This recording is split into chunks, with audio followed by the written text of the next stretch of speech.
भारत माता की, भारत माता की।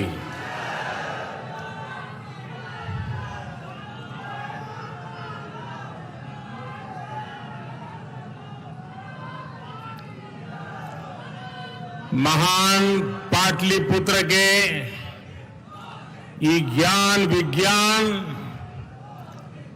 शौर्य पराक्रमी, वैभवशाली भूमि के प्रणाम करीत हयो। महान सम्राट अशोक,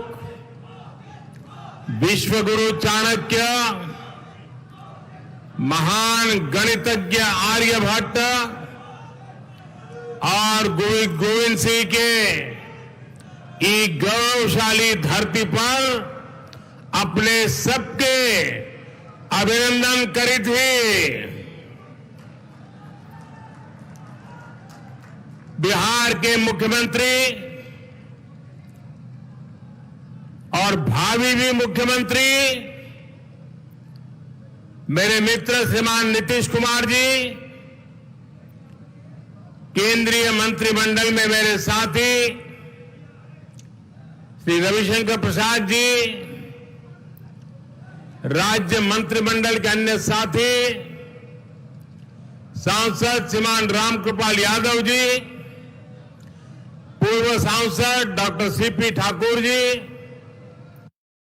पर विराजमान अन्य सभी सांसदगण, सभी पार्टियों के नेतागण और मेरे प्यारे भाई और बहनों,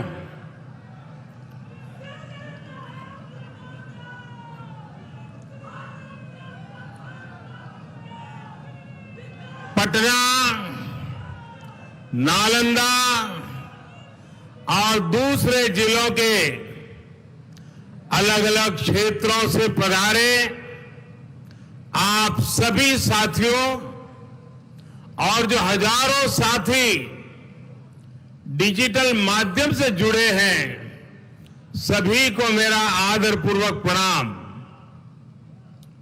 हर बार की भांति इस बार भी आपका स्नेह और आपका जोश इस मैदान में ही नहीं बल्कि पूरे बिहार में संदेश दे रहा है, पूरे देश में संदेश दे रहा है। मेरा आज दूसरी बार बिहार आना हुआ है। मैं जहां गया हूं ऐसा ही अद्भुत नजारा, ऐसा ही उमंग, ऐसा ही दृढ़ निश्चय मैं बिहार के लोगों में देख रहा हूं और इसलिए मैं बिहार की जनता का सर झुका करके वंदन करता हूं। भाई और बहनों, बीते 1.5 दशकों में नीतीश जी की अगुवाई में बिहार ने कुशासन से सुशासन की तरफ कदम मजबूत गति से बढ़ाए हैं। एनडीए सरकार के प्रयासों के कारण बिहार ने असुविधा से सुविधा की ओर और अंधेरे से उजाले की ओर, अविश्वास से विश्वास की ओर, अपहरण उद्योग से अवसरों की ओर एक लंबा सफर तय किया है। लेकिन सुशासन और विकास एक निरंतर चलने वाली प्रक्रिया है। जब एक सुविधा सामान्य जन तक पहुंचती है तो फिर उससे भी ऊपर की सुविधा के लिए आकांक्षा बढ़ती है। बीते सालों में देश और बिहार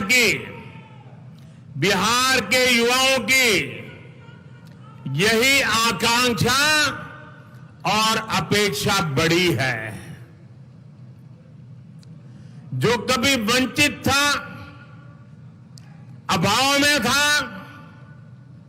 निराश था, वो अब आकांक्षी बन गया है। ये बिहार की और एनडीए सरकार की बहुत बड़ी कामयाबी है और इसके लिए मैं नीतीश जी को बधाई देता हूं।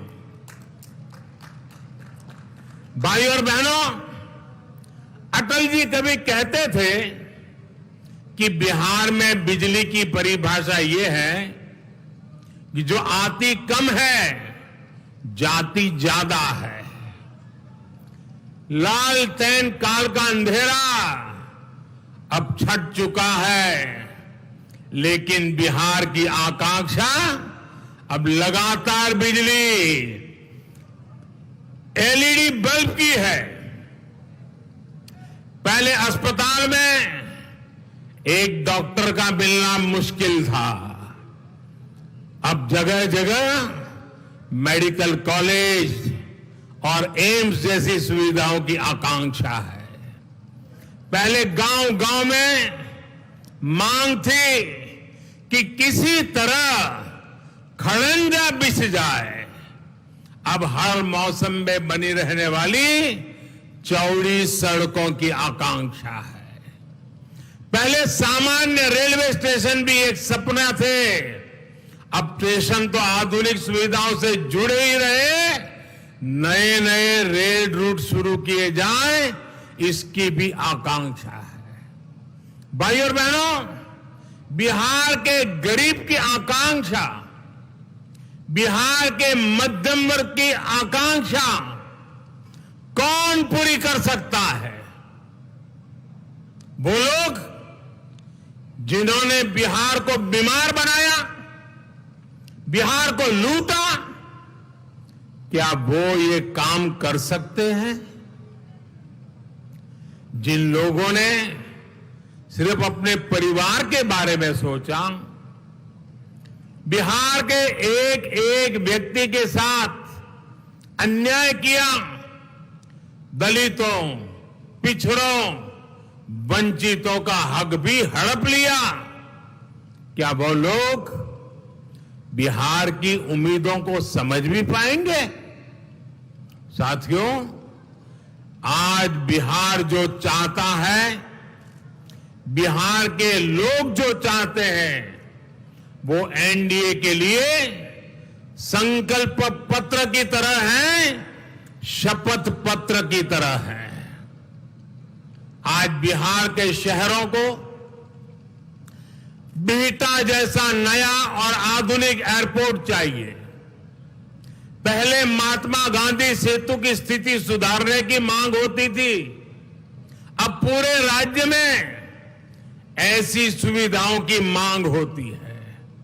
पहले गंगा जी की स्वच्छता एक बहुत बड़ा विषय था, अब गंगा जी का पानी तो साफ हुआ ही है, यहां पटना में रिवर फ्रंट भी बन चुका है। हाल में जो सरकार ने मिशन डॉल्फिन शुरू करने का फैसला किया है, ये मिशन डॉल्फिन के कारण उसका सबसे बड़ा लाभ गंगा के इस पाट पे होने वाला है। पटना और आसपास के लोग उसके कारण बहुत रोजी रोटी कमाने वाले हैं, सैकड़ों करोड़ रुपयों का खर्च होने वाला है। साथियों, पहले पटना में रिंग रोड की मांग होती थी, रिंग रोड बनी तो फिर मेट्रो की मांग तेज हुई। आज पटना मेट्रो पर काम चल रहा है तो दूसरे शहरों में भी ऐसी सुविधा की अपेक्षाएं बढ़ी है। आज पटना सहित बिहार के सभी शहरों में सड़क, पानी और सीवर जैसे बुनियादी मुद्दों पर तेज गति से काम किया जा रहा है। गंगा जी में गिरने वाले गंदे नालों का पानी ट्रीट करने के लिए, साफ करने के लिए आधुनिक ट्रीटमेंट प्लांट भी लग रहे हैं। गंगा जी के घाटों का जीर्णोद्धार किया जा रहा है। घाटों का सुंदरीकरण किया जा रहा है। साथियों, एक समय था जब पासपोर्ट बनवाने के लिए पटना आने के सिवाय कोई चारा नहीं था। अब बिहार में 33 पोस्ट ऑफिस पासपोर्ट सेवा केंद्र खुल चुके हैं। अब पासपोर्ट बनवाना और आसान हुआ है और ये मांग भी बढ़ी है कि और शहरों में भी ऐसे सेंटर खोले जाए। भाइयों और बहनों, बिहार के लोगों की इन अपेक्षाओं की पूर्ति अगर कोई कर सकता है तो आपको भी भरोसा है, देश को भी भरोसा है, ये सिर्फ और सिर्फ एनडीए कर सकता है। आपकी इन अपेक्षाओं की पूर्ति एनडीए के द्वारा होना तय है। आत्मनिर्भर भारत, आत्मनिर्भर बिहार के पीछे भी यही प्रेरणा है, यही प्रोत्साहन है। इस अभियान का सबसे बड़ा लक्ष्य देश के, बिहार के अपने सामर्थ्य को नई ऊर्जा देने का है। इस अभियान का लक्ष्य बिहार के युवाओं को नए अवसर देने का है, नए रास्ते दिखाने का है। इसके लिए एनडीए सरकार दिन रात काम कर रही है। बीते समय में शिक्षा से लेकर शासन तक, किसान से लेकर श्रमिक तक, ईज ऑफ लिविंग से लेकर ईज ऑफ डूइंग बिजनेस तक के लिए अभूतपूर्व रिफॉर्म्स किए गए हैं। आज 3.5 दशक बाद नई राष्ट्रीय शिक्षा नीति देश को मिल चुकी है। इस शिक्षा नीति में भाषा और अवसरों के अभाव के कारण बिहार का जो हमारा गरीब और वंचित छूट जाता था, उसको सबसे ज्यादा लाभ होने वाला है। यही नहीं, बिहार जैसे राज्यों में इंटरनेशनल इंस्टीट्यूट्स और क्वालिटी टीचर्स के लिए भी एक खाका इसमें खींचा गया है। साथियों, पढ़ाई ही नहीं, सरकारी भर्तियों में पारदर्शिता के लिए निरंतर कदम उठाए जा रहे हैं। अगर एससी एसटी के आरक्षण को 10 साल के लिए आगे बढ़ाया गया है, इसी पार्लियामेंट के सत्र में हमने समाज के प्रति सामाजिक न्याय का यह कदम उठाया है। तो सामान्य वर्ग के गरीबों को भी सामाजिक न्याय का हक है और इसलिए सामाजिक वर्ग के गरीबों को भी 10% का आरक्षण दिया गया है। केंद्र सरकार ग्रुप बी और ग्रुप सी की सेवाओं से इंटरव्यू पहले ही खत्म किया जा चुका है। वे भ्रष्टाचार का बहुत बड़ा मायाजाल था, उसे खत्म कर दिया। अब और एक बड़ा महत्वपूर्ण कदम लिया है। अब कॉम्पिटिटिव एग्जाम की व्यवस्था में भी अभूतपूर्व सुधार किए गए हैं। नेशनल रिक्रूटमेंट एजेंसी के तहत अब रेलवे, बैंक और दूसरी अनेक सरकारी भर्तियों के लिए एक ही कॉमन एंट्रेंस एग्जाम की व्यवस्था, ये बहुत बड़ा सुधार है। अलग अलग एग्जाम खत्म होने से युवाओं की ऊर्जा, कोचिंग में लगने वाला धन और समय, परेशानी, सब कुछ बहुत कम हो जाएगा। इससे भर्तियों में पारदर्शिता भी बढ़ेगी। वरना पहले तो हर एक के लिए अलग फॉर्म भरो, हर एक के लिए अलग एग्जाम दो और एक ही डेट में 2 एग्जाम आ गई तो कहां जाओ कहां ना जाओ, परेशानी ये सब अब खत्म कर दिया गया है और अब दूर दूर तक जाना भी नहीं पड़ेगा, अपने जिले में व्यवस्था मिल जाएगी, ताकि आप हिंदुस्तान की बड़े से बड़ी किसी भी जगह पे जाना चाहते हैं, आपका रास्ता खुल जाएगा। आज आत्मनिर्भर बिहार के माध्यम से अगर भाजपा और एनडीए नए रोजगार निर्माण का रोडमैप रख रही है, तो उसके पीछे इन्हीं सुधारों का आत्मविश्वास है। साथियों, बिहार में आईटी हब बनने की पूरी संभावना है।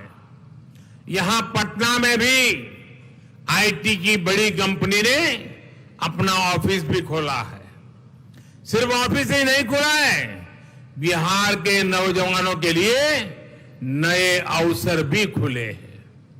बीते सालों में दर्जन भर बीपीओ पटना, मुजफ्फरपुर और गया में खुल चुके हैं। इससे भी अनेकों युवाओं को रोजगार मिला है।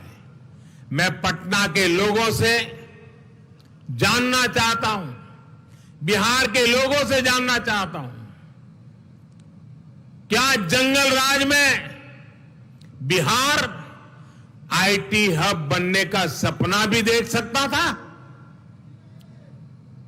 मेरे प्यारे बिहार के भाइयों बहनों, पुरानी चीजें याद करके एक बात जरूर अपने मन को सवाल पूछिए, आप मन में सोचिए, जंगल राज के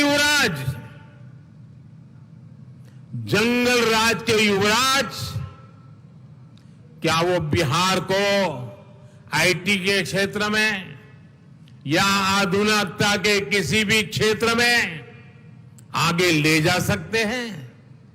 इसका जवाब मुझसे ज्यादा बिहार की जनता जानती है। 15-15 साल तक वो जुल्म झेला है। भाइयों और बहनों, आज देश में टेक्नोलॉजी का इस्तेमाल बढ़ाने में उन लोगों की बहुत बड़ी भूमिका है जिन्हें जंगल राज के दौर में यहां से पलायन के लिए मजबूर होना पड़ा था। आज जब देश में एक नई टेक्नोलॉजी की क्रांति आ रही है, तो बिहार का युवा अपने घर पर रहते हुए भी बहुत बड़ी भूमिका निभा सकता है। साथियों, आज एनडीए सरकार का जोर है कि सरकारी सेवाओं, अरे आपका उत्साह मुझे मंजूर है भैया, मेरी आपसे प्रार्थना है, अभी काफी दिन काम करना है। साथियों, आज एनडीए सरकार का जोर है कि सरकारी सेवाओं और सरकारी सुविधाओं से कोई क्षेत्र या कोई व्यक्ति छूट न जाए। इसके लिए ज्यादा से ज्यादा टेक्नोलॉजी का उपयोग किया जा रहा है। पटना में ही शहरी गरीबों को 28,000 पक्के घर टेक्नोलॉजी के उपयोग से स्वीकृत हुए हैं।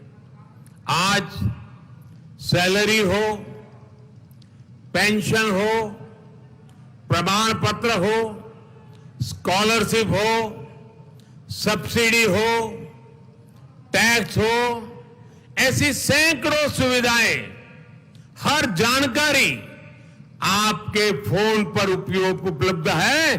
पूरी सरकार आपकी हथेली में है। बिहार में गांव में खुले 34,000 कॉमन सर्विस सेंटर्स, ये सुविधाएं सामान्य नागरिक को दे रहे हैं। आज व्यापार कारोबार के लिए भी ज्यादातर परमिशन ऑनलाइन कर दी गई है। सिंगल विंडो की सुविधाएं दी जा रही है। अभी सरकार ने एक और योजना शुरू की है, जिसे यहां एनडीए सरकार बनने के बाद लागू करने की पूरी तैयारी है। ये योजना है स्वामित्व योजना। स्वामित्व योजना के तहत ड्रोन टेक्नोलॉजी से गांवों में जमीन की, घरों की, प्रॉपर्टी की मैपिंग हो रही है। एक बार मैपिंग होने के बाद लोगों को जमीनों का, घरों का प्रॉपर्टी कार्ड भी दिया जा रहा है। ये प्रॉपर्टी कार्ड मिलने के बाद आपको अनेक झगड़ों से मुक्ति मिलेगी, बैंकों से कर्ज आसानी से मिलेगा। साथियों, टेक्नोलॉजी के माध्यम से कैसे समाज के हर क्षेत्र, हर व्यक्ति को तेजी से लाभ सुनिश्चित होता है, ये कोरोना काल में भी देखने को मिला है। आप कल्पना कर सकते हैं, अगर मोबाइल को आधार और बैंक खातों से न जोड़ा गया होता तो इस संकट काल में बिहार की गरीब बहनों के खाते में करोड़ों रुपए सीधे कैसे पहुंच पाते। अगर पीएम किसान सम्मान निधि को टेक्नोलॉजी से न जोड़ा गया होता तो क्या बिहार के किसानों के बैंक खाते में हजारों करोड़ रुपए पलक झपकते क्या पहुंच पाते? श्रमिकों, संगठित क्षेत्र के कर्मचारियों, पेंशन धारकों, ऐसे अनेक साथियों की सीधी मदद अगर ये न होता तो संभव नहीं थी इस कालखंड में।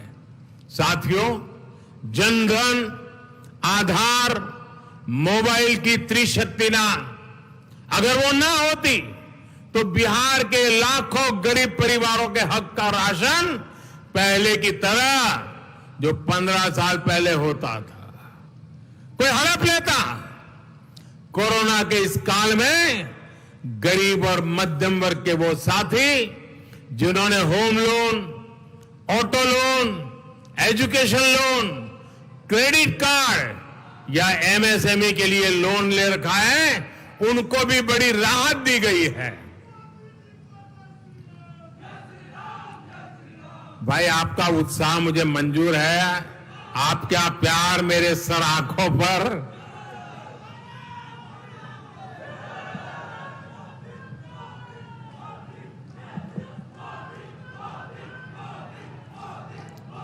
आपका प्यार मेरे सर आंखों पर। मेरे प्यारे भाई बहनों, ऐसे साथी जो पहले नियमित रूप से किस्त चुका रहे थे लेकिन कोरोना के कारण वो ऐसा नहीं कर पाए, उनको ब्याज में राहत दी गई है। ये काम भी टेक्नोलॉजी के उपयोग से पूरी पारदर्शिता के साथ तेजी से किया जा रहा है। भाई और बहनों, कुछ देर पहले मैं रविशंकर जी से चर्चा कर रहा था, उन्होंने भी बड़ी अच्छी जानकारी मुझे दी है। लॉकडाउन के दौरान जब बैंक या एटीएम जाना मुश्किल था, तब डाक विभाग ने बिहार के 23 लाख बड़ी आयु के साथियों को घर बैठे बैंक से लेन देन की सुविधा दी है। कुछ साल पहले तक भारत में मोबाइल फोन चलाना, इंटरनेट चलाना सिर्फ साधन संपन्न लोगों का ही विषय माना जाता था। आज गरीब से गरीब के पास भी, दलित हो, वंचित हो, पिछड़ा हो, समाज के हर वर्ग के युवाओं के पास अपना मोबाइल फोन है। सिर्फ मोबाइल फोन ही नहीं है, कॉल करना और इंटरनेट चलाना इतना सस्ता है। ये भी एनडीए सरकार की ही देन है। भाइयों और बहनों, निरंतर आगे बढ़ना, नए आयाम तय करना ही विकास है। अब देश के, बिहार के, गांवों के करोड़ों साथियों को गांव में तेज इंटरनेट चाहिए। 1000 दिनों के भीतर 1000 दिनों के भीतर गांव-गांव ऑप्टिकल फाइबर पहुंचाने का अभियान भी बिहार से ही शुरू हो चुका है। लक्ष्य ये है कि बिहार के गांव-गांव में ये काम आने वाले कुछ महीनों में ही पूरा कर लिया जाए। इससे हर गांव में सार्वजनिक वाईफाई सेवा मिलेगी। प्राइमरी स्कूल, आंगनवाड़ी, आशा वर्कर और जीविका दीदियों को 1 साल के लिए मुफ्त इंटरनेट सुविधा दी जाएगी। इससे गांव में बच्चों की पढ़ाई, युवाओं की कमाई और मरीजों की दवाई के लिए अवसर ज्यादा बढ़ेंगे। भाइयों और बहनों, डिजिटल इंडिया के इस विस्तार से गांव और गरीब को सस्ता और प्रभावी इलाज देना भी आसान होगा और अस्पतालों में होने वाली परेशानियां भी कम होगी। टेलीमेडिसिन के माध्यम से घर घर इलाज पहुंचाना आने वाले दिनों में संभव होगा। टेक्नोलॉजी का उपयोग करते हुए हम नेशनल डिजिटल हेल्थ मिशन भी शुरू किया गया है। इसके तहत बिहार के सभी नागरिकों का हेल्थ रिकॉर्ड बनेगा। इससे गरीब को, मध्यम वर्ग के साथियों को अस्पतालों में लंबी कतारों में खड़ा होने की जरूरत नहीं रहेगी। इससे डॉक्टरों की, अस्पतालों की पारदर्शिता बढ़ेगी और गरीब मध्यम वर्ग को होने वाली परेशानी इससे कम होने वाली है। आयुष्मान भारत, जन औषधि केंद्र और एम्स जैसे आधुनिक मेडिकल संस्थानों के बाद इस योजना का भी बिहार के सामान्य नागरिकों को बहुत लाभ होगा। साथियों, केंद्र की ऐसी अनेक लाभकारी और जनहित की योजनाओं का बिहार को तेजी से लाभ मिले, इसके लिए नीतीश जी के नेतृत्व में यहां एनडीए को जिताना बहुत जरूरी है। अगर अटकाने, लटकाने और भटकाने वाले लोगों को, जंगल राज वालों को जरा भी अवसर मिलेगा तो जमीन पर इन योजनाओं को पहुंचाने में शायद मुश्किल हो जाएगा, असंभव हो जाएगा। अब याद रखिए, बिहार के सामने आज 2 बड़े खतरे हैं। एक खतरा जो पूरी दुनिया के सामने है, उसे बिहार अछूता नहीं रह सकता है। पूरी मानव जात के सामने खतरा है और वो है कोरोना का है, जो आपके परिवार को बीमार कर सकता है। दूसरा खतरा बिहार को बीमार करने वाली ताकतों से है। अपने परिवार को, अपने बिहार को बचाने के लिए, बिहार को स्वस्थ और सशक्त बनाने के लिए आपको वोट इस बार भी एनडीए को ही मिलना चाहिए। यह मेरी आपसे प्रार्थना है। आपका जैसे मास्क पहनने से, 2 गज की दूरी रखने से आप अपने और अपने परिवार को बीमारी से बचा सकते हैं, वैसे ही आप अपने एक वोट से बिहार को बीमार बनाने से बचा सकते हैं। एनडीए यानी, मेरे प्यारे भाइयों बहनों, जब मैं एनडीए की बात करता हूं, इसका मेरा सीधा सीधा मतलब है भाजपा, जेडीयू, हम पार्टी और वीआईपी, इन चारों दलों के हर उम्मीदवार को भारी मतों से जिताना है। इसी आग्रह के साथ फिर से एक बार मैं आपका बहुत बहुत आभार व्यक्त करता हूं। मेरे साथ पूरी ताकत से बोलिए, भारत माता की, भारत माता की, भारत माता की। बहुत बहुत धन्यवाद।